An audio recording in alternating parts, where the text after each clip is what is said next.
States in our national lead. A new report out today from the American Jewish Committee shows that anti-Semitism, specifically anti-Jewish hate in the U.S., is growing and creeping into all facets of American society. Let's bring in Ted Deutch, former Florida Democratic congressman and the CEO of the American Jewish Committee, to talk about this report. So, Ted, thanks for joining us. The new State of Anti-Semitism in America report shows that in 2022, 89% of American Jews said that anti-Semitism is a serious problem. That's up from 73% just 1 year before. There was also a 10-point jump in Jews, American Jews, reporting that they feel less secure about their status in the United States. So your organization has a call to action to combat anti-Semitism. How do you even begin to tackle such a huge, clearly accelerating problem?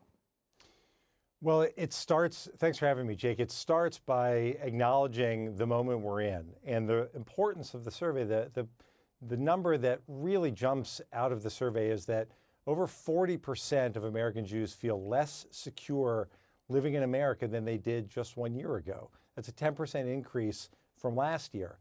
So AJC's call to action against anti-Semitism recognizes that this requires a whole of society approach, that ultimately it's not just the Jews who are at risk when anti-Semitism is allowed to fester, and that we're all in this together, fighting this Jew hatred. So whether it's advocacy before government or advocacy with businesses, interacting with universities, law enforcement, social media, perhaps most importantly, everyone has a role to play here. Most people in the Jewish community saw anti-Semitism online.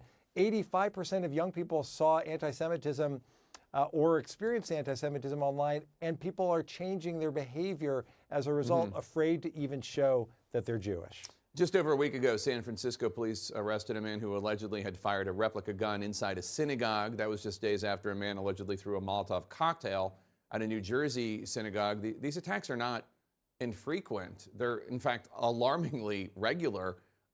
Is there a way for law enforcement, do you think, to better identify and stop attacks such as those before they happen?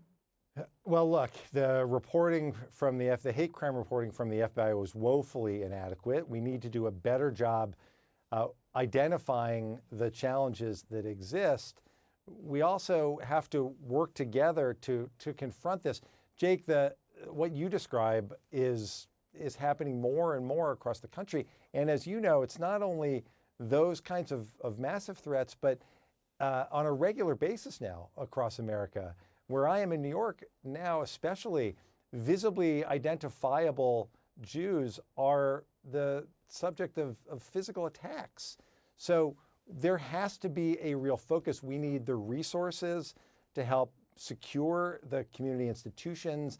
We need the resources, as you point out, in law enforcement to make sure that these cases are being investigated, being prosecuted, people are being held accountable. There is too much at risk for the community and, again, for the country at large if we just allow this to fester. And social media companies have a huge role to play here as well. Another finding from the report shows that more than a third of U.S. adults have personally witnessed anti-Semitic harassment or physical attacks in the past year, but very few of them reported those incidents. Only 7% reported the incidents to the police, 4% reported them to a Jewish organization, 3% to a social media platform, 5% to another authority or platform. Why do you think that is? Are Jews afraid of being perceived as complaining? I mean, what could possibly be behind that? Yeah, look, there is a normalizing of anti-Semitism that we know from our data has shown that the people are modifying their behavior. And if there's a huge increase in anti-Semitism and people are changing behavior, then there's a hesitancy to report it. What we're trying to show with this report is that the problem is so severe that we all have a role to play, and that the community needs to acknowledge when they're experiencing anti-Semitism.